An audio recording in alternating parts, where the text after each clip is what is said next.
Il y a des gens, des aînés qui semblaient s'inquiéter de ce que je sois là et que je ne fasse rien. C'est probablement un de ces aînés bienfaisants qui a souhaité que je devienne chef de la division de la communication institutionnelle et des communications institutionnelles digitales et des relations publiques. Je pense que c'est comme ça que ça s'appelait exactement.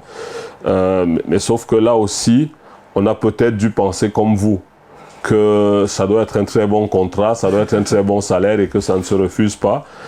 Sauf que j'avais moi besoin de ma liberté de mouvement, tout simplement. Je n'étais pas disponible pour rentrer dans ce dispositif. Et donc, oui, j'ai écrit au directeur général de Camtel pour lui indiquer que je renonçais au poste. Tout un parcours, tu as su ce que tu veux faire. Je ne suis pas sûr que j'ai toujours su ce que je voulais faire. Oui. Mais parfois, je savais exactement ce que je ne voulais pas faire. Est-ce que tu penses que tu as eu beaucoup de chance dans la vie ou c'est le résultat d'un travail acharné? Il y a une conjonction des deux. Oui. La chance, oui. Dans mon parcours, vous venez de voir des personnes qui sont là, des opportunités qui se présentent, machin. Il y a une part de providence.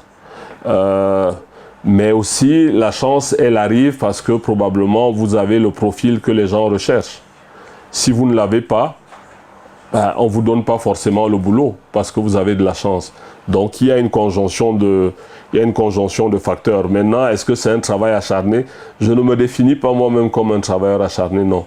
Je considère même peut-être que je suis paresseux. J'ai en mémoire la phrase d'un des membres du jury, de mon jury de soutenance, à l'ESTIC, qui disait que c'est un étudiant brillant qui a choisi quelque chose de facile, parce qu'il estimait que mon sujet de mémoire, que j'aurais pu faire quelque chose de plus fouillé, de plus recherché. On va terminer par là.